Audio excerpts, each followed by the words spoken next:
Qui est contre? Il n'est pas adopté. L'ensemble des articles et des amendements portant articles additionnels ayant été rejetés, la proposition de loi est rejetée. L'ordre du jour appelle la discussion de la proposition de résolution invitant le gouvernement à accorder l'asile politique à Julian Assange et à faciliter l'accès au statut de réfugié pour les lanceurs d'alerte étrangers. La parole est à Madame Jennifer de Temmerman, au nom du groupe Liberté et Territoires.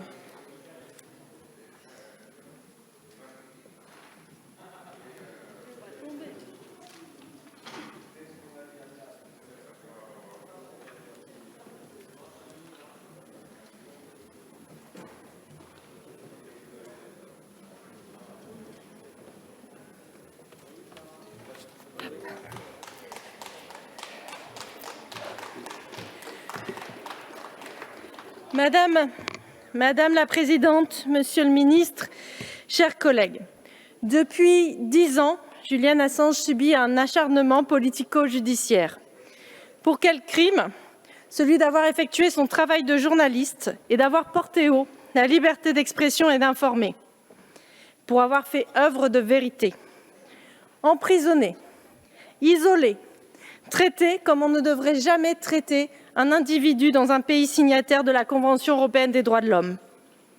Depuis 2019, Julian Assange est incarcéré en détention provisoire à la prison de haute sécurité de Belmarsh au Royaume-Uni. Le rapporteur spécial de l'ONU sur la torture a dénoncé ces conditions de détention. Cet homme risque d'être condamné à 175 ans de prison. Si ce n'est pas la peine de mort, ça y ressemble étrangement. Comment la France, pays des droits de l'homme, pourrait-elle rester aphone plus longtemps sur cette question de défense des libertés? Le créateur du site Wikileaks est devenu un des plus grands lanceurs d'alerte en diffusant en 2010 des millions de documents confidentiels et compromettants à l'égard des grandes puissances étrangères. Cet homme a rendu service à notre nation, comme à d'autres alliés. Julian Assange a révélé, entre autres, que plusieurs de nos chefs d'État et de nos ministres de l'économie avaient été espionnés par les États-Unis, tout comme l'ancienne chancelière allemande. Cette résolution pose une question, celle de la reconnaissance de la nation. Une nation n'est grande et respectée que lorsqu'elle se montre forte et indépendante. Rappelons que Barack Obama lui-même a pardonné à Chelsea Manning. Julian Assange défend la paix par la vérité. Il a été nominé 9 fois au prix Nobel de la paix, soutenu par divers lauréats. C'est une question de justice et d'hommage à tous ceux qui luttent à travers le monde et à travers les âges, parfois à péril de leur vie, pour informer, dénoncer, défendre la paix, les libertés et les droits humains. Mardi dernier, la commission mixte paritaire a été conclusive sur les propositions de loi portées par Sylvain Waserman et inspirées notamment par le rapport de 2 autres députés, Raphaël Gauvain et Olivier Marleix. Je souhaite saluer ici l'engagement particulier de notre collègue Sylvain Waserman. De l'hémicycle de l'Assemblée parlementaire du Conseil de l'Europe au nôtre, il a permis de positionner la France comme un exemple international en matière de législation sur les lanceurs d'alerte. Un exemple qui pourrait être confirmé dès aujourd'hui par le geste fort et symbolique de se prononcer en faveur du droit d'asile pour Julian Assange. C'est l'objet du premier point de cette résolution. Bien sûr, Julian Assange ne réside pas actuellement sur notre territoire. Tel est justement le but du second point, proposer une solution qui permettrait à Julian Assange, mais aussi à d'autres lanceurs d'alerte, d'introduire une demande pour un visa humanitaire ou l'asile via le réseau consulaire et à l'OFPRA de traiter les demandes à distance. Enfin, les 2 derniers points visent à conforter la position avantageuse de la France en invitant le Conseil de l'Europe, à l'initiative de tant d'autres conventions, comme la Convention européenne des droits de l'homme ou celle d'Istanbul sur les violences faites aux femmes, à engager des travaux d'élaboration d'une grande convention pour définir et accorder le statut de réfugié aux lanceurs d'alerte. Ensuite, en invitant le gouvernement à saisir la formidable opportunité de l'actuelle présidence française de l'Union européenne pour faire de cette question une priorité de travail des institutions communautaires. Mes chers collègues, Quel que soit ce soir le sort de cette proposition de résolution, aujourd'hui est une victoire. En faisant résonner le nom de Julian Assange, ce soir, nous redonnons une voix à celui qui n'en a plus, à celui qui doit se taire. Nous sommes une soixantaine de députés, de tous bords politiques, à nous être associés à cette proposition de résolution pour défendre Julian Assange et plus largement tous les lanceurs d'alerte. Je le sais sensible à cette initiative, lui qui a un lien si particulier avec la France. Cette semaine, par nos textes, je vous invite à démontrer la grandeur de la France, à défendre la vérité, la paix et leurs combattants, les lanceurs d'alerte. À travers l'Europe et le monde, de nombreuses voix s'élèvent en soutien à Julian Assange. Ce soir, nous amplifions un écho qui ne s'arrêtera pas là. Il y aura d'autres soirs et d'autres jours où nous continuerons ensemble, en France et au-delà de nos frontières, cette lutte pour ce qui est juste. Je conclurai en remerciant mon groupe pour leur confiance, Cédric Villani, Jean Lassalle et François Ruffin pour le travail commun, et tous ceux qui, à travers le monde et en France, ont apporté et apporteront leur soutien à cette cause. Merci à ces avocats, à toutes les associations et à tous les soldats inconnus de cette grande cause. Pour sa femme, ses enfants, son père et ses proches, pour Julian Assange. Merci beaucoup, chers collègues. La parole est à Monsieur Jean Lassalle, au nom du groupe Liberté et Territoires. Bonsoir, Madame la Présidente. Bonsoir, Monsieur Lassalle. Madame la Présidente, Monsieur le Ministre, mes chers collègues, l'histoire de Julian Assange nous bouleverse tous, car c'est l'histoire à la fois d'un journaliste passionné par l'humain, la vérité et la justice, d'un lanceur d'alerte déterminé à nous protéger et d'un humain qu'on a brisé et qui s'est arrêté de vivre. Je suis profondément convaincu que Julian Assange est un des héros de notre temps. Il incarne les valeurs démocratiques telles que nous les connaissons depuis la Deuxième Guerre mondiale, au service de l'humain et du respect des règles fixées par la Convention des droits de l'homme. De très nombreux pays signataires de cette convention, comme la France, se rendent à son chevet et tentent de lui apporter tout le soutien pour le service rendu. Tous ces pays, comme la France, défendent la liberté de la presse, la liberté de découvrir la vérité, de la rendre publique et ainsi de protéger les citoyens, leur dignité, leur santé et l'ensemble de leur liberté. Chers collègues, ce sont aussi ces mêmes valeurs qui nous réunissent aujourd'hui autour de ce texte afin d'accorder l'asile politique à Julian Assange. Nous pouvons d'ores et déjà être fiers de donner toute la place dans cet hémicycle, la maison du peuple, à travers mers et océans et continents, à cette discussion. Comment pouvons-nous l'aider? Comment s'unir avec nos partenaires internationaux pour cette même cause? Et quelle issue est possible? Hélas, le temps nous presse, et comme ont pu l'exprimer sa compagne Stella Maurice et son père John Shipton, que nous avons reçu ici même, à l'Assemblée nationale, le 16 novembre dernier, je cite, « Chaque semaine, il est plus faible. Ils sont en train de tuer Julian Assange en ce moment, lentement. Je vous remercie de faire tout ce que vous pouvez pour sauver sa vie. » Devant nous, les députés, le cri du cœur de la compagne de Julian Assange nous a bouleversés et nous a rappelé que nous devons avancer au plus vite. Chers collègues, vous êtes nombreux, ça fait quelques heures, à avoir signé cette proposition de résolution de ma collègue Jennifer de Timmermans, de tous bords et dans une démarche transpartisane. Nous sommes capables de dépasser nos différences et sensibilités pour s'unir dans ce combat pour nos valeurs les plus profondes dans ce moment historique. Nous sommes par ailleurs 3 candidats à l'élection présidentielle de 22 à avoir co-signé cette proposition de résolution. Il est donc de notre devoir de s'emparer de ce débat et de le rendre public et l'ouvrant à nos collègues.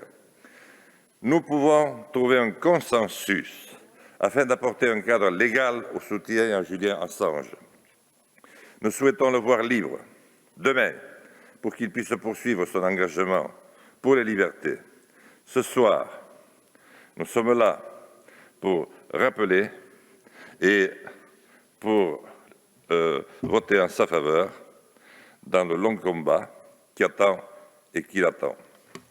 C'est un message vital pour lui et c'est un message important également à envoyer à tous les journalistes et les lanceurs d'alerte menacés, emprisonnés un peu partout dans le monde. Nous ne les oublions pas et nous nous battrons toujours jusqu'au bout pour les défendre comme eux se battent pour nous. Je vous remercie d'être présent pour Julian Assange et je remercie tout particulièrement ma collègue, la députée Jennifer de Timmermans, pour cette proposition, mes collègues, les députés Cédric Villani et François Ruffin, pour avoir accepté cette démarche transpartisane, et notre groupe Liberté et Territoire pour nous avoir permis de porter ce texte dans cet hémicycle. Mes chers collègues, le sort de Julian Assange est entre nos mains. Merci, chers collègues. La parole est à Monsieur Stéphane Peu, au nom du groupe Gauche démocrate et républicaine.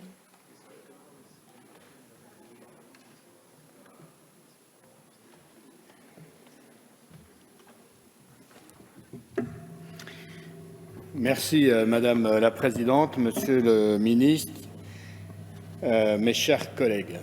L'action des lanceurs d'alerte est essentielle dans notre démocratie car ils portent à notre connaissance les dérives et les abus de ceux qui se croient au-dessus des lois. Ces dernières années, de nombreuses affaires de fraude fiscale, d'abus de pouvoir, de civils victimes de bavures ou de tortures ont été dénoncées grâce à la mobilisation d'hommes et de femmes engagés pour l'intérêt général. Face à celles et ceux qui utilisent leur position pour enfreindre volontairement les règles, face à celles et ceux qui se croient assurés de l'impunité, ces hommes et ces femmes font preuve d'un grand courage pour oser les dénoncer publiquement. Cela s'inscrit au cœur d'un processus de moralisation qui touche l'ensemble de nos sociétés. Les citoyens et les citoyennes exigent une plus grande transparence, aussi bien en ce qui concerne l'action des États que les hommes et les femmes politiques, les entités publiques ou les entreprises privées. Les lanceurs d'alerte aspirent à être des acteurs au sein de nos démocraties et non des spectateurs impuissants face aux dérives dont ils sont témoins. Ils agissent là où nos systèmes de contrôle et de régulation sont le plus souvent défaillants. Mais dénoncer ces faits délictueux est une décision qui peut bouleverser une vie entière. Le risque de représailles se révèle un frein, tant elles peuvent être violentes et destructrices pour soi et son entourage. Pour les lanceurs d'alerte, il y a souvent une vie avant et une vie après l'alerte. C'est ce que vit Julian Assange. Depuis 10 ans, Julian Assange est un homme traqué, épié, espionné. Depuis 10 ans, Julian Assange est privé de liberté. D'abord à l'ambassade de l'Équateur à Londres, qu'il ne pouvait quitter sous peine d'être arrêté par la police britannique, et depuis 2019 dans une prison londonienne de haute sécurité, dans un cadre de détention particulièrement répressif. Oui, Julian Assange est un prisonnier politique. À ce titre, le rapporteur spécial de l'ONU sur la torture et autres peines et événements cruels a déclaré que Julian Assange présente tous les symptômes typiques d'une exposition prolongée à la torture psychologique, une anxiété chronique et des traumatismes psychologiques intenses. Aux yeux des États-Unis, Julian Assange est coupable d'espionnage et risque pour cela 175 années de prison. À nos yeux, Julian Assange a dénoncé les agissements barbares et des bavures inqualifiables qu'il fallait rendre au public. Je rappelle ici d'ailleurs que c'est grâce aux informations de Julian Assange que nous avons appris que 3 présidents de la République française et 2 ministres français ont été espionnés par l'État américain. Il est temps de mettre fin à l'acharnement subi par Julian Assange. Il est temps de mettre fin à ces 10 longues années d'une vie volée. Ceux qui veulent l'emprisonner se servent de lui comme d'un exemple. À travers son expérience, ce sont tous les futurs lanceurs d'alerte que l'on tente de dissuader d'agir. Aussi, au chantage, à la répression, à l'intimidation, la France doit se distinguer par un soutien indéfectible à ces hommes et à ces femmes menacés. Lorsqu'un lanceur d'alerte Lorsqu'un lanceur d'alerte est en danger à cause des informations qu'il a divulguées et qu'il n'a commis aucun acte illégal aux yeux de notre loi, notre pays doit se tenir à ses côtés en lui apportant appui et protection. Comme notre pays le fait déjà pour les personnes menacées en Afghanistan, par exemple. Il faut faciliter les demandes d'asile pour les lanceurs d'alerte étrangers. Lorsque des circonstances exceptionnelles empêchent le lanceur d'alerte de se déplacer, il doit être autorisé à formuler une demande d'asile où qu'il se trouve et celle-ci doit être traitée sans distinction. En novembre dernier, notre Assemblée a adopté une proposition de loi bien plus protectrice pour les lanceurs d'alerte que notre législation actuelle. Si j'ai salué, et mon groupe avec, les avancées que ce texte apporte, je regrette néanmoins que nous n'avons pas saisi cette occasion pour mieux protéger les lanceurs d'alerte en dehors de nos frontières. Ainsi, le groupe communiste apporte son soutien à Julian Assange et à tous les lanceurs d'alerte. Le contrôle qu'il exerce est précieux pour nos démocraties, car porté par une exigence éthique et de probité. En conséquence, bien évidemment, nous soutenons pleinement cette proposition de résolution. Merci beaucoup, chers collègues. La parole est à Monsieur Jean-François Mbaye, au nom du groupe La République En Marche.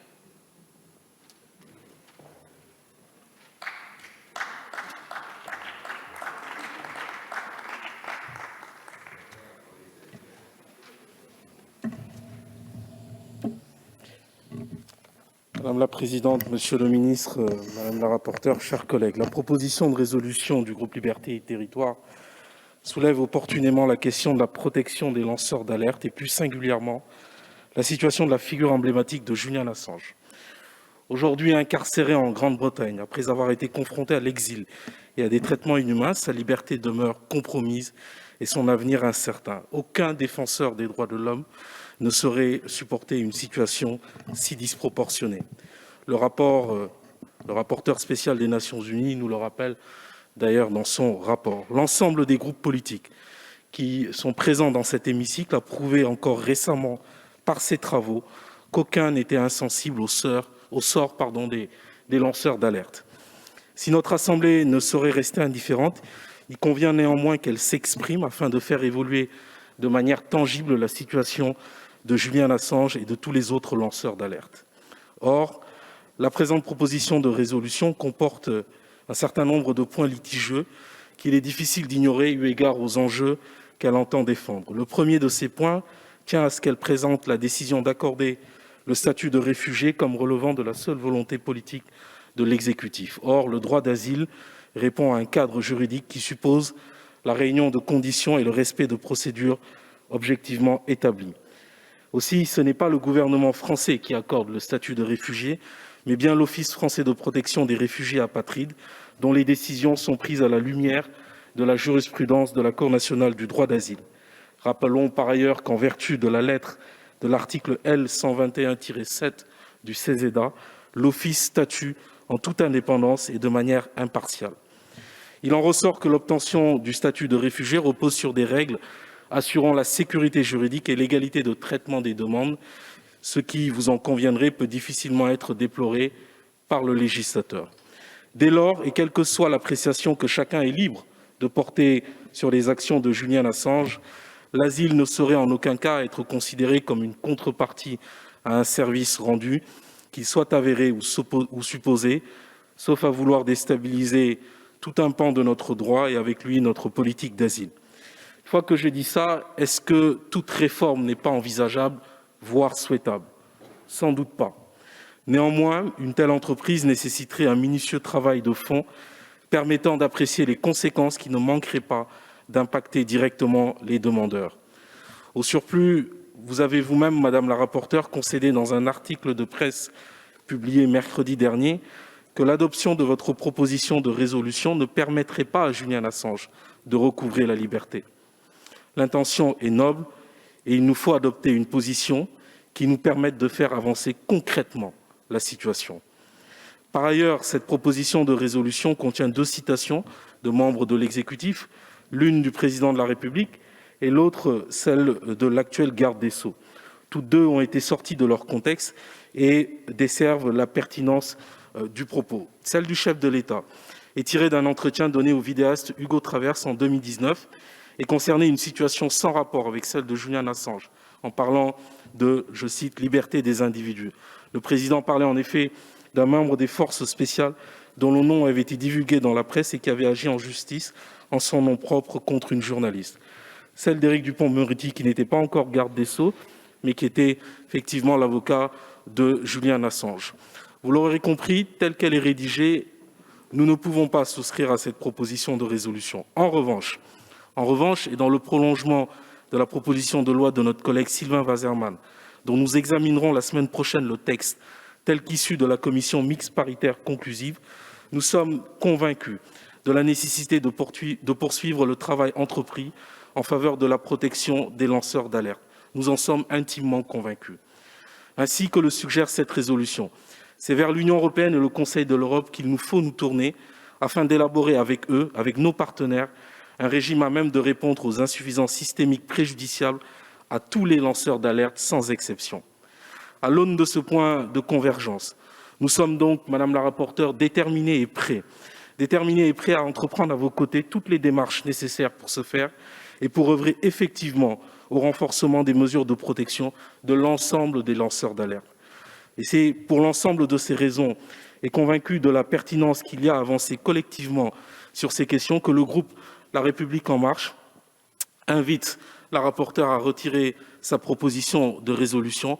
Le cas échéant, nous serions donc amenés à la rejeter. Je vous remercie. Merci beaucoup, chers collègues. La parole est à Monsieur Nicolas Turquois, au nom du groupe Mouvement démocrate et démocrates apparentés.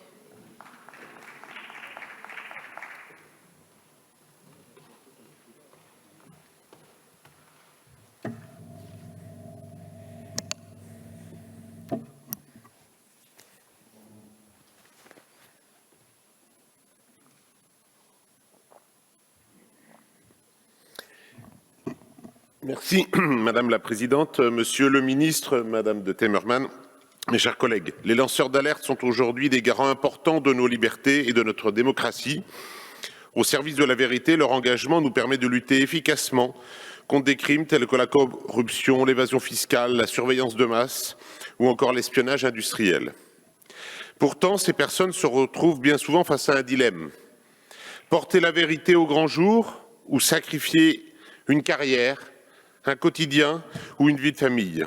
Car les conséquences juridiques et financières sont des risques réels et majeurs auxquels s'exposent aujourd'hui les lanceurs d'alerte. Conscient de l'importance de protéger ces derniers afin de faciliter l'alerte, j'ai moi-même souhaité apporter ma signature à la proposition de résolution que nous examinons ce jour. Et je veux dire sans ambiguïté qu'un homme ne peut pas et ne doit pas risquer un siècle de prison pour avoir été un lanceur d'alerte. C'est une atteinte insupportable aux droits de l'homme. Julian Assange pose à nos démocraties un véritable défi et c'est probablement au niveau européen que nous pourrions le plus utilement imaginer un véritable droit d'asile pour des lanceurs d'alerte notoires. Je lui dis ici, et nous devons lui dire ici notre total soutien, et nous devons aussi nous mobiliser sur le sujet parce que c'est le sens de nos valeurs humanistes européennes. C'est aujourd'hui ce que la France s'attache à faire. Notre pays, conscient de la nécessité absolue des lanceurs d'alerte et de leur caractère démocratique, est pleinement engagé à leur côté pour assurer leur protection et la transparence de nos sociétés. La proposition de loi portée par mon collègue Sylvain Waserman et récemment adoptée au sein des deux assemblées successivement place les lanceurs d'alerte comme piliers de nos démocraties. Elle vient aussi renforcer la loi dite Sapin II de 2016 et fait de la France un pays à la pointe en Europe et dans le monde sur la question des lanceurs d'alerte. Pour revenir à Julian Assange, le cas du lanceur d'alerte pose cependant plusieurs questions. D'une part, M. Assange est soumis aux décisions de la législation anglaise. Il se trouve ainsi dans un État qui garantit les libertés individuelles et où la justice est indépendante. La France n'a pas vocation à interférer dans les décisions juridiques souveraines de ses alliés. Ainsi, il revient au Royaume-Uni de décider du cas de M. Assange, surtout en considérant d'autre part qu'il n'a pas, à notre connaissance, à l'heure où je vous parle, déposé de demande d'asile politique auprès de notre pays, ni demandé de visa. Aussi, si tel était le cas, je rappelle que ce sera l'Office français de protection des réfugiés apatrides de traiter sa demande. Ainsi, ni le gouvernement ni les parlementaires ne peuvent interférer dans les procédures de demande d'asile. De plus, il ne s'agit pas ici uniquement du cas de M. Assange. Comme vous le savez, voter en faveur de cette résolution rendrait l'ingérence française dans les affaires juridiques de ses voisins légitime et mettrait la France en porte-à-faux vis-à-vis du droit international. C'est pour cela que le groupe MoDem ne soutiendra pas ce texte, malgré l'idéal qu'il porte et le soutien indéfectible que nous devons à M. Assange et à son combat. Je vous remercie. Merci beaucoup, chers collègues. La parole est à Madame Claudia Rouault, au nom du groupe socialiste et apparenté.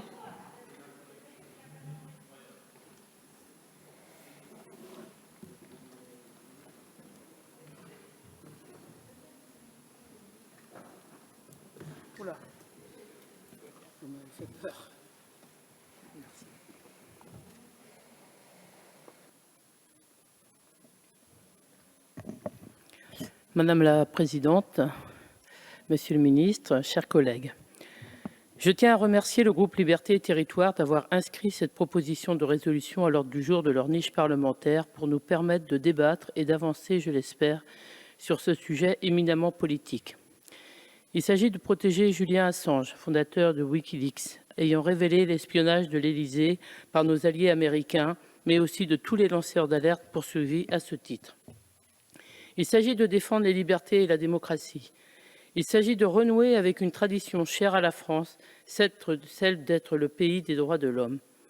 Nous connaissons toutes et tous l'histoire de Julian Assange qui mérite d'être rappelée. Pour avoir révélé des informations d'intérêt général au moyen de son site Wikileaks, notamment l'espionnage par les services secrets américains du président de la République française et de chefs de gouvernement étrangers, Julian Assange est persécuté depuis 12 ans. Mis sur écoute, espionné, surveillé en permanence, il s'est réfugié pendant 7 années dans une pièce de 10 mètres carrés de l'ambassade d'Équateur à Londres. Depuis 2019, il est détenu dans une prison anglaise de haute sécurité dans l'attente du délibéré concernant son extradition aux États-Unis où il risque 175 ans de prison. Julian Assange n'a pas juste fourni des informations d'intérêt général pour le monde, il a donné des informations concernant particulièrement la France. Julian Assange est donc un allié de la France, qui pourtant n'est pas protégé. Pourtant, l'ONU, Amnesty International, Human Rights Watch, des journalistes, le Conseil de l'Europe réclament sa libération. Cela dépasse les clivages politiques, il s'agit des principes fondamentaux de la démocratie. Pour son combat fondamentalement politique, il est nécessaire de protéger Julian Assange en lui accordant le droit d'asile. Et plus généralement pour le combat en faveur de la liberté et de la démocratie. Il est essentiel de permettre à tout lanceur d'alerte de nationalité étrangère, poursuivi en raison de ce combat, de demander une protection à la France. Nous rappelons que le droit d'asile est consacré comme un droit de valeur constitutionnelle en France et que la Commission nationale consultative des droits de l'homme recommande un tel droit pour les lanceurs d'alerte. Le groupe socialiste et apparenté avait d'ailleurs déposé, avec d'autres groupes politiques, un amendement en ce sens sur la proposition de loi de notre collègue Waserman visant à mieux protéger les lanceurs d'alerte sans avoir été entendu par la majorité. Parce que cette question ne se conjugue pas au passé et que nous connaîtrons certainement d'autres Julian Assange, peut-être dès demain, il est urgent de garantir une réelle protection des lanceurs d'alerte. Ainsi, pour que toutes celles et ceux qui s'engagent au nom de l'intérêt général, parfois au péril de leur vie, puissent compter sur le soutien de la France et bénéficier de sa protection, nous voterons cette proposition de résolution. Je vous remercie. Merci beaucoup, chers collègues. La parole est à Madame Patricia Lemoine, au nom du groupe Agir ensemble.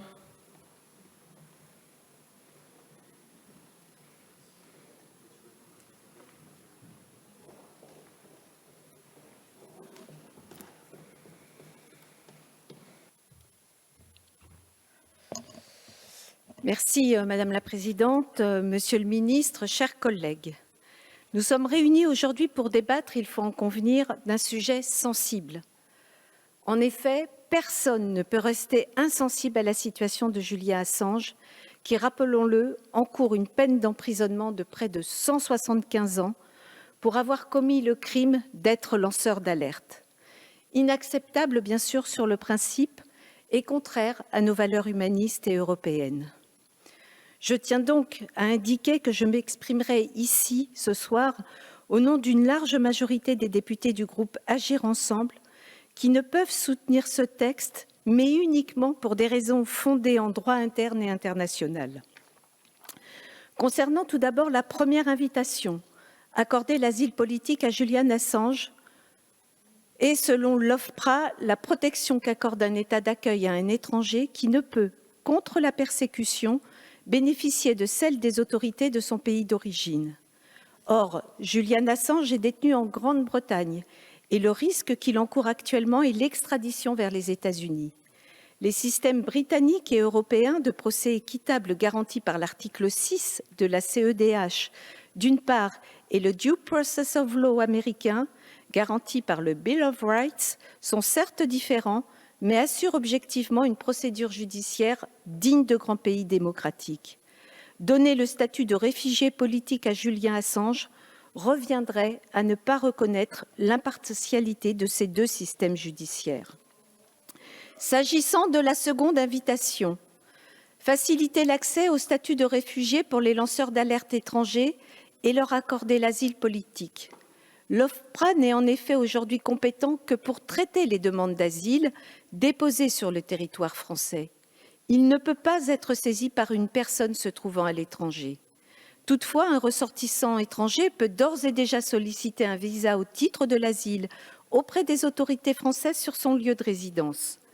Un ressortissant étranger qui obtient ce visa pourra venir en France de manière régulière et poursuivre la procédure de demande d'asile. Il semble que cette demande soit dès lors largement satisfaite. Sur la troisième invitation, saisir le Conseil de l'Europe en vue d'engager les travaux pour une élaboration d'une convention spécifique visant à conférer le statut de réfugié aux lanceurs d'alerte.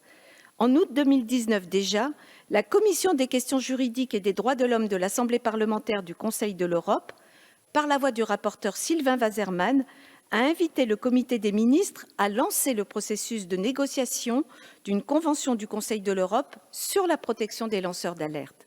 Cette recommandation a d'ailleurs été votée par les députés de notre groupe, Alexandra Louis et Dimitri Houbron. S'agissant enfin de la quatrième invitation, appelant à un travail des institutions communautaires au sujet des lanceurs d'alerte, précisons que dans le cadre de l'Union européenne, une directive européenne a été adoptée le 23 octobre 2019 sur la protection des personnes qui signalent des violations du droit de l'Union.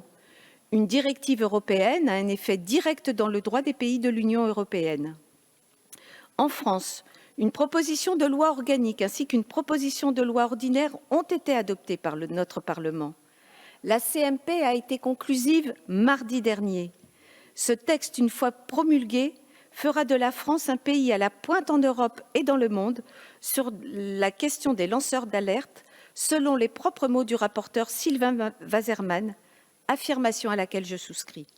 Par cette loi, la France est allée encore plus loin que la loi Sapin II et ce qui était exigé par la directive européenne, et nous nous en félicitons. Mais même dans le cadre de cette loi, Julian Assange n'aurait pas pu bénéficier de ce statut du fait de la révélation de secrets relevant de la défense nationale. Les informations couvertes par le secret de la défense nationale sont exclues du champ de l'alerte, permettant la reconnaissance du statut de lanceur d'alerte. Le vote ce soir pour les députés du groupe Agir sera libre, mais pour respecter l'esprit et la volonté du plus grand nombre, je voterai contre en ayant un souhait, Monsieur le Ministre, c'est de tout mettre en œuvre pour permettre à Julian Assange de retrouver la liberté en utilisant de toutes les voies et les moyens possibles. Je vous remercie. Merci beaucoup, chers collègues. La parole est à Monsieur François Ruffin, au nom du groupe La France Insoumise.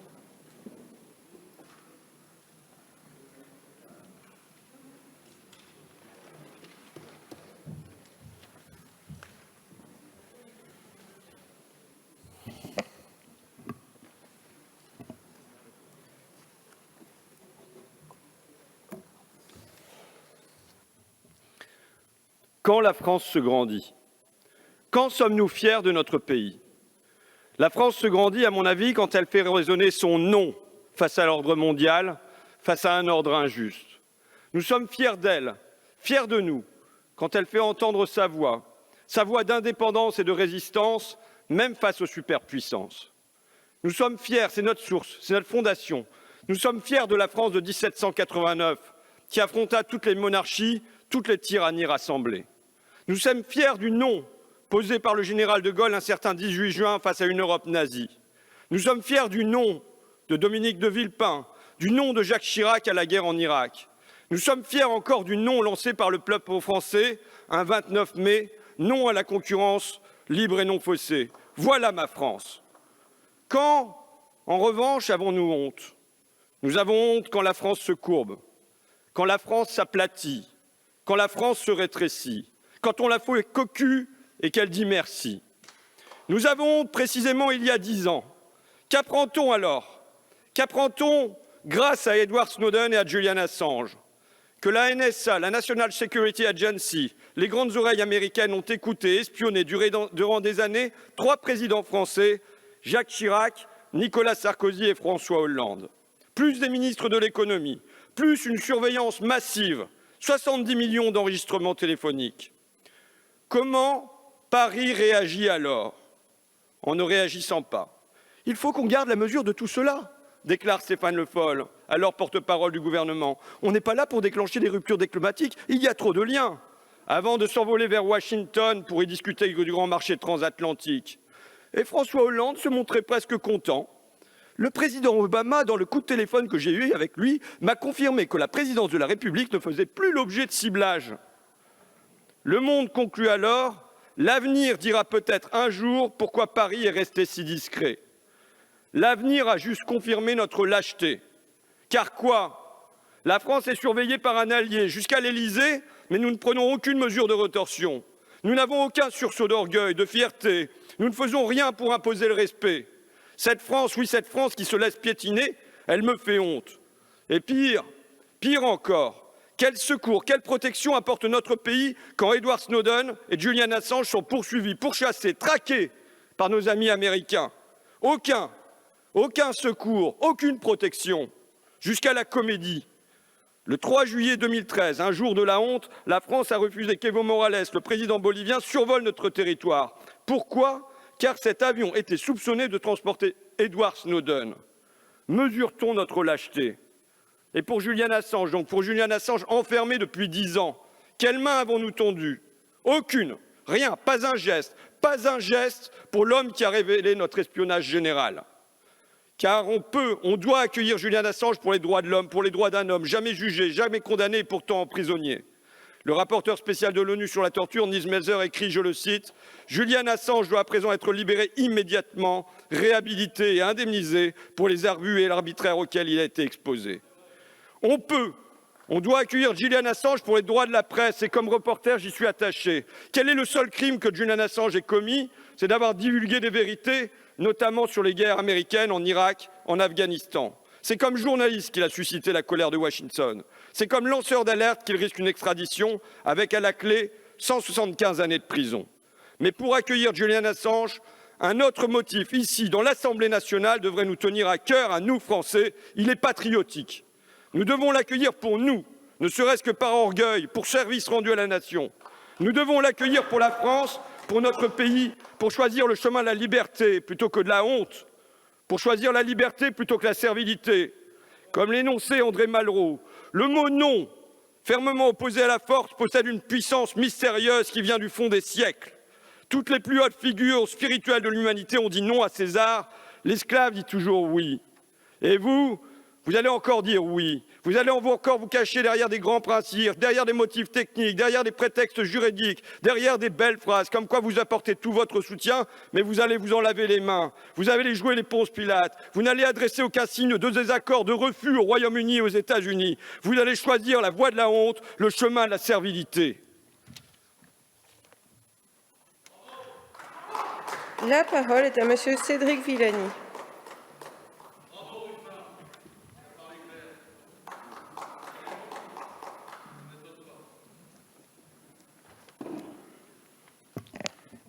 Monsieur le Président, Monsieur le Ministre, mes chers collègues, je commencerai par remercier notre collègue Taché pour m'avoir laissé sa place d'orateur ce soir.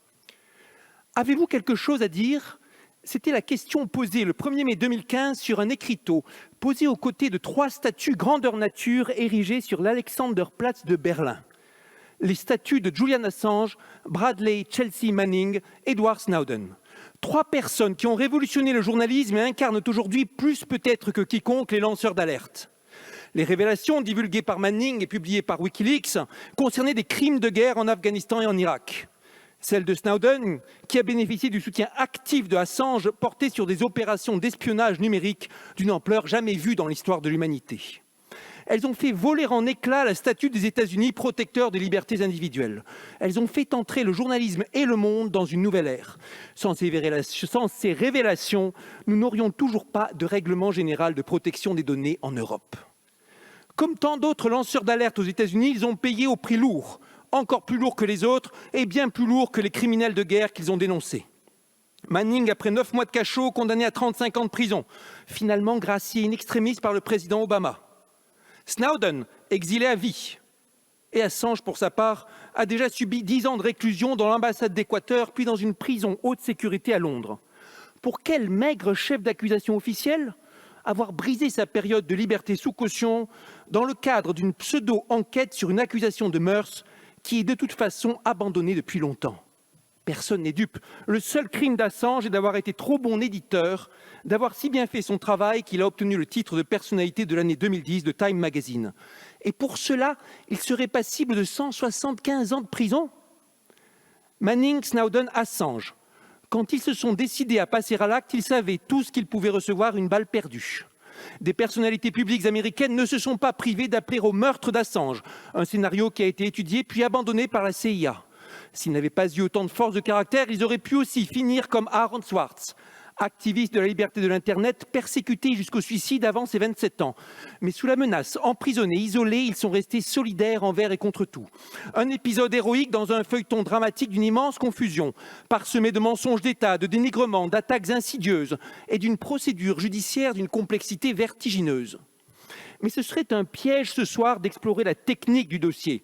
Des experts indépendants sur la détention arbitraire l'ont déjà fait aux Nations Unies, après un travail rigoureux. Dans un processus dont la Suède et la Grande-Bretagne étaient parties prenantes, ils ont rendu leur verdict. Assange est un prisonnier politique, soumis depuis plus d'une décennie à une torture psychologique qui rendrait fou n'importe qui. Le gouvernement britannique, face à ce verdict dérangeant, n'a pas trouvé d'autre réponse que de dénoncer un travail d'amateur. Mais c'est bien un avis étayé, après un travail de plusieurs années fouillé et appuyé sur les droits nationaux et internationaux. Nils Messer, rapporteur spécial des Nations Unies sur la torture, l'a dit on ne peut plus clairement. Monsieur Assange doit maintenant être immédiatement libéré, réhabilité et indemnisé pour les abus et l'arbitraire auxquels il a été exposé. Le droit a parlé, mais rien ne bougera sans le rapport de force politique. Assange est soutenu par les représentants de la presse du monde entier, qui lui ont décerné des dizaines de prix pour l'action de Wikileaks, d'Amnesty International à Reporters sans frontières, en passant par la Freedom of the Press Foundation, l'Union américaine pour les libertés civiles et le Comité pour la protection des journalistes. Ils ont tous pris parti, ils ne s'y trompent pas. L'attaque contre Assange, initiée par l'administration Obama, renforcée sous Trump, maintenue sous Biden, c'est une attaque contre tout le journalisme d'investigation international. Et que dire des méthodes employées par cette administration, foulant aux pieds les libertés individuelles jusqu'à enregistrer les conversations d'Assange avec ses avocats et récupérer toutes les données Google des membres de Wikileaks. Une administration si arrogante qu'elle a la prétention de juger un journaliste australien pour des actions qu'il a effectuées depuis la Suède ou la France. Moi qui ai tant admiré, pour les avoir vécus, les talents d'accueil de la société américaine, moi dont la carrière scientifique doit tant aux campus vibrants et ouverts d'Atlanta, de Berkeley ou de Princeton, je reste sidéré devant un tel dévoiement des valeurs américaines. Et pour ce qui est des valeurs historiques de la nation française, voici les moments de les honorer. Avez-vous quelque chose à dire ? Ce soir, nous avons quelque chose à dire, grâce au groupe Liberté et Territoire, et cette résolution présentée par nos collègues Jennifer de Temmerman, Jean Lassalle, François Ruffin et d'autres très impliqués. Ce soir, c'est le moment, par vos déclarations et vos votes, de porter la voix de la France, qui ne saura se faire respecter que si elle parle haut. Le moment de dire votre attachement à la liberté et aux valeurs universelles qui fondent notre démocratie, de dire notre indignation devant la force arbitraire qui broie Julian Assange et notre volonté de le protéger. Je vous remercie. Merci, chers collègues. La discussion générale est close. La parole est à Monsieur Franck Riester, ministre délégué chargé du commerce extérieur et de l'attractivité.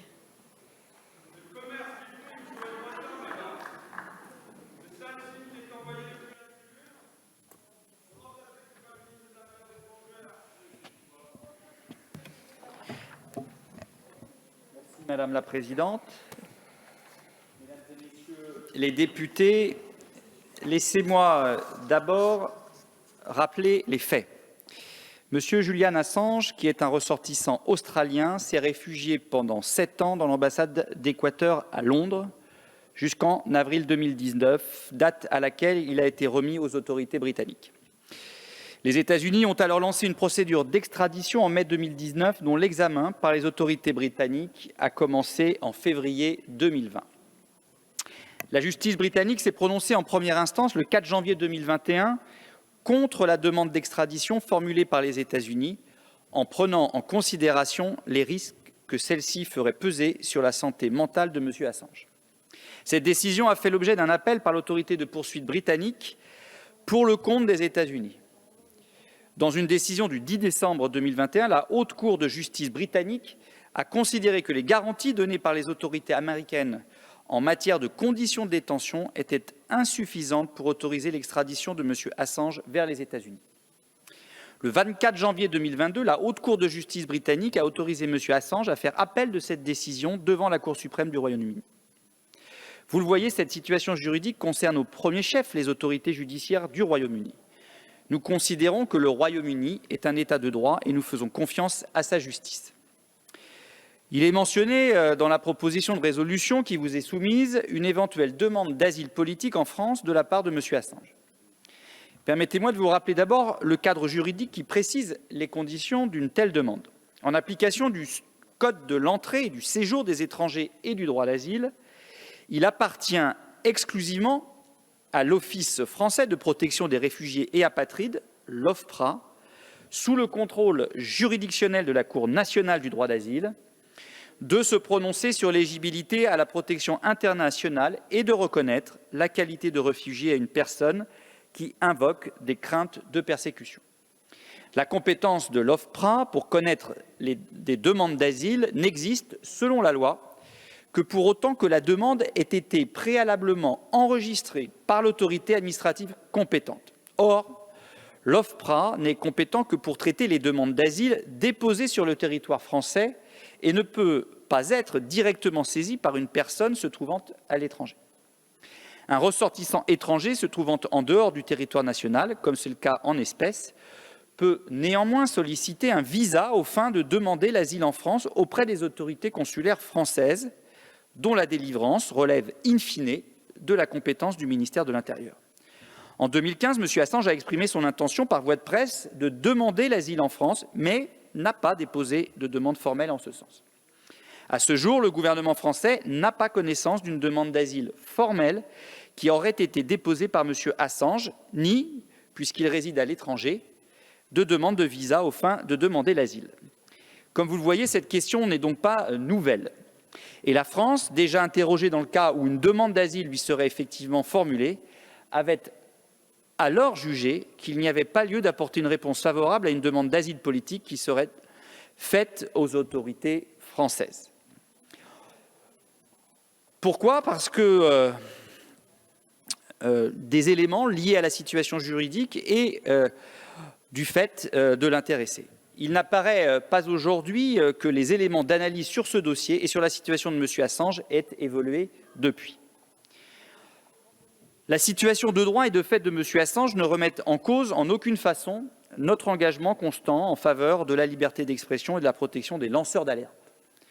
Premièrement, la loi française consacre la liberté d'expression comme un des piliers de la démocratie.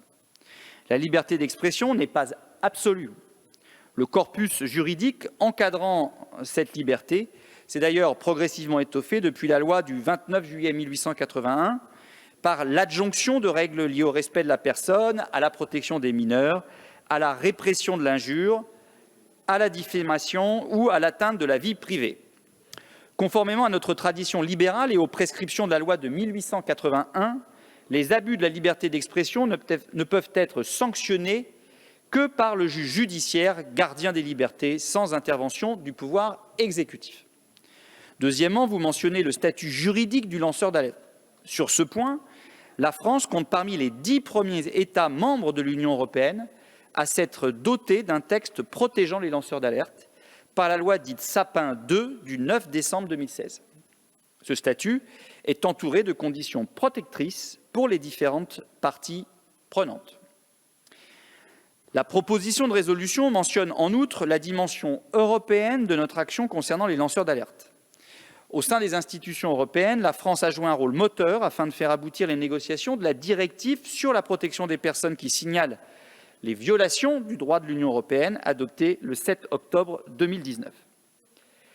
La France a défendu une approche équilibrée permettant de préserver un instrument unique au champ d'application large, à même de protéger le plus largement possible les lanceurs d'alerte contre le risque de représailles, tout en garantissant un dispositif juridique proportionné aux différents niveaux de gravité. Outre les signalements internes, la directive adoptée prévoit la possibilité de signalements externes, directement ou à l'issue d'un signalement interne resté vain, ainsi qu'une protection en cas de divulgation au public, sous réserve de certaines conditions.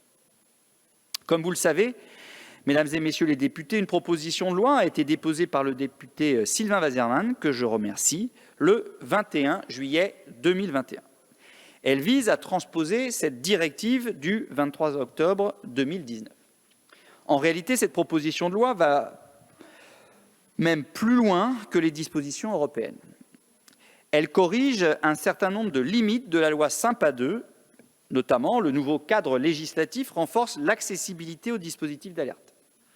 Il supprime en effet l'obligation de lancer des alertes d'abord en interne avant de les faire connaître à des interlocuteurs externes à l'organisation concernée.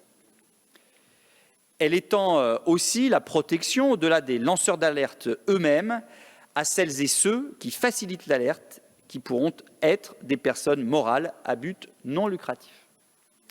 Ce texte avait été adopté à l'unanimité en première lecture, avec modification, ici même par l'Assemblée nationale, le 17 novembre 2021. Le gouvernement a engagé la procédure accélérée sur ce texte le 25 octobre 2021. Je me réjouis que les députés et sénateurs qui se sont réunis le 1er février 2022, très récemment, en commission mixte paritaire, soient parvenus à un compromis sur ce texte. Le nouveau cadre de protection des lanceurs d'alerte entrera ainsi en vigueur dans les tout prochains mois. Vous le voyez, la France est sur ce thème un bon élève, et je précise qu'à ce stade, aucun État membre de l'Union européenne n'a respecté le délai de transposition de 2 ans. Comme l'évoquait monsieur le député Mbaye, la France pourrait poursuivre ses efforts pour inciter ses partenaires européens à transposer cette directive pour augmenter la protection des lanceurs d'alerte en Europe. Je tiens toutefois à rappeler, puisque vous mentionnez la question de l'asile, que le cadre juridique que je viens d'évoquer reste très distinct du cadre juridique de l'asile.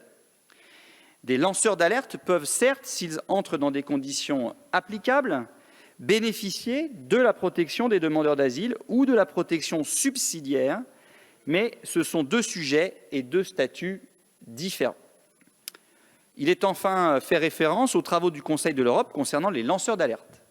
Plusieurs instruments y ont été négociés visant à mettre en place des normes en matière de signalement et en matière de protection des lanceurs d'alerte. La Convention civile sur la corruption et la Convention pénale sur la corruption, adoptée en 1999, incitent notamment les États parties, dont la France, à prendre des mesures pour protéger les personnes qui divulguent des informations dans l'intérêt général. Plus récemment, en 2014, le comité des ministres du Conseil de l'Europe a adopté une recommandation traitant spécifiquement de la protection des lanceurs d'alerte. Faut-il, comme vous le mentionnez et comme le recommande l'Assemblée parlementaire du Conseil de l'Europe, un instrument général sur la protection des lanceurs d'alerte et qui serait juridiquement contraignant ? Le comité des ministres du Conseil de l'Europe a clairement exprimé sa position à cet égard le 29 avril 2020 en estimant, je cite, que la négociation d'un instrument contraignant, tel une convention, représenterait un processus long et aux résultats incertains, compte tenu de la complexité du sujet et de la diversité des solutions adoptées par les États membres pour protéger les lanceurs d'alerte. Le comité a estimé plus opportun, à ce stade, d'encourager les États à mettre pleinement en œuvre les recommandations déjà adoptées en recourant, si besoin, à l'assistance technique des comités et organes compétents du Conseil de l'Europe. Pour l'ensemble des raisons que je viens d'évoquer, vous comprendrez que le gouvernement émette un avis défavorable sur la proposition de résolution qui vous est présentée par vos collègues.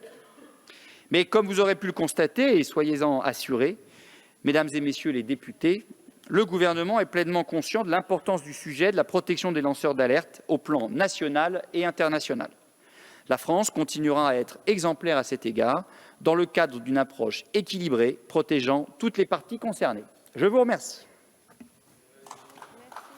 Merci beaucoup, Monsieur le ministre. Sur le vote de la proposition de résolution, je suis saisie par le groupe socialiste et apparenté d'une demande de scrutin public. Le scrutin est annoncé dans l'enceinte de l'Assemblée nationale. Monsieur Mbaye, à la demande du groupe La République En Marche, la séance est suspendue pour 5 minutes.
Merci.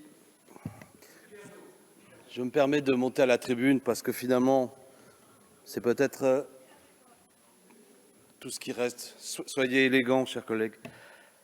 Touche un sujet grave. On peut y mettre une certaine solennité. Un homme a été condamné à mort, en réalité, ou condamné à l'enfermement. Je vais citer quelqu'un. On va tout de même rappeler ce qu'il a permis de révéler. Il a permis de révéler en France que Jacques Chirac, Nicolas Sarkozy et François Hollande avaient été espionnés par les Américains. Ça n'est pas rien. Il a permis de révéler également que Pierre Moscovici et François Baroin, 2 ministres français de l'économie, avaient fait l'objet d'une opération d'espionnage économique conduite par les États-Unis. Fin de citation. Celui qui parle là s'appelle Éric Dupond-Moretti. Il était alors avocat de M. Julian Assange. Et il parlait vrai. Et vous le jugez excellent ministre. Même avant d'être ministre, il n'était pas mauvais, notamment quand il s'exprimait ainsi. Alors si vous le jugez excellent, soyez fidèle à sa parole. Comment un homme dont le délit est précisément d'avoir permis à la France de faire face à ceux qui veulent mettre en cause son indépendance ne devrait pas bénéficier de l'aide de la France? À quoi se juge une grande nation libre et indépendante? Au fait que précisément, même si vous jugez les États-Unis d'Amérique comme un pays ami, nous devons leur dire que le sort qu'ils ont réservé à Julian Assange est intolérable. Et notre indépendance et la marque de notre indépendance se jugera à notre capacité à dire sur ce dossier qui est très clair qu'il est hors de question que cet homme qui est un lanceur d'alerte, un journaliste, soit mis au fer. Collègues, vous levez les mains en faisant le marionnettiste. Mais qui est la marionnette de qui là-dedans? Le dossier est clair. Et monsieur le ministre, je vous ferai un reproche, si vous me le permettez. C'est que vous n'avez jamais évoqué à cette tribune le cas Julian Assange. Jamais. Vous avez fait un cadrage juridique. Jamais vous ne vous êtes prononcé comme citoyen, comme ministre, comme responsable politique sur un dossier qui est limpide, qui est clair du point de vue notamment du rapport qui a été fait par l'ONU de tous ceux qui ont travaillé ce dossier. Il est innocent. Il est innocent parfaitement. Et vous le savez. Tout le monde le sait. Monsieur Dupond-Moretti le sait. Et que faisons-nous face à ça? Nous ne prenons pas position.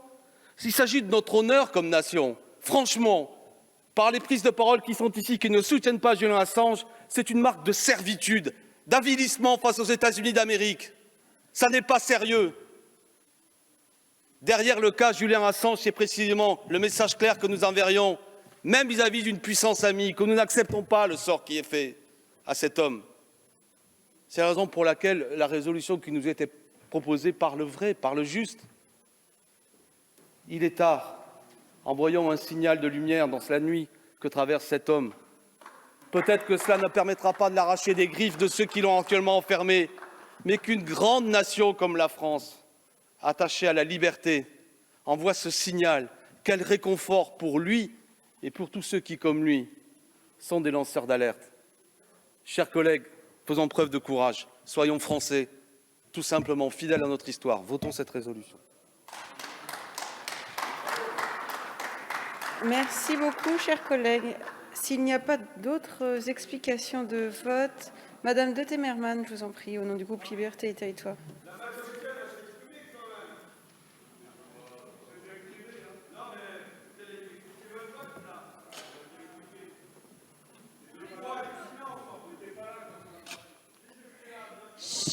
Chers collègues, ce soir, finalement, quoi qu'il arrive, nous aurons réussi.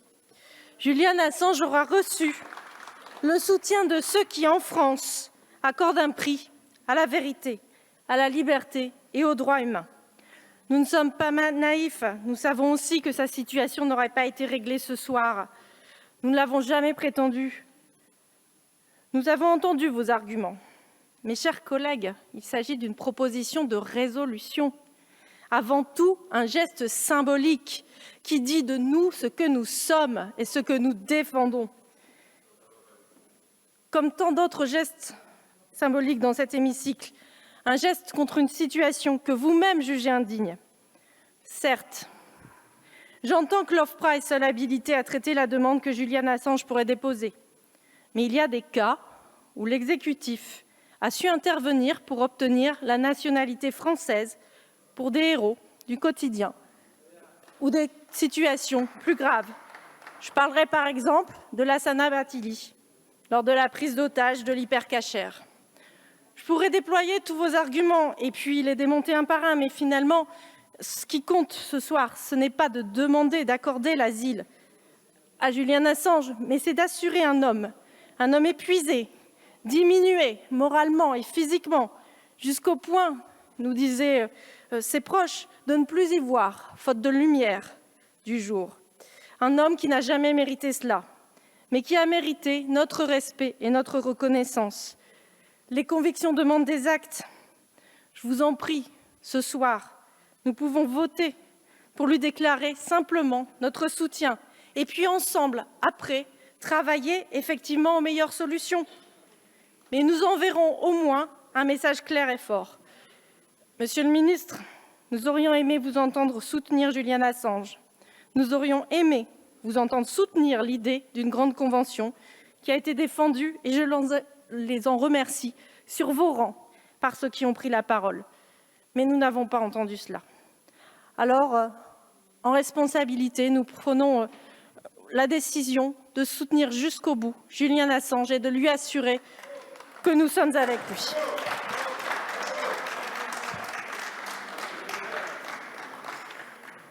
Nous allons maintenant procéder au scrutin.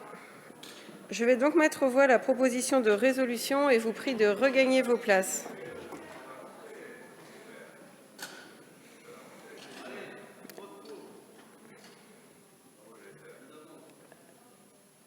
Le scrutin est ouvert. Le scrutin est clos. Voici le résultat du scrutin. Votant 50, exprimé 48, majorité 25, pour 17, contre 31. Elle n'est pas adoptée.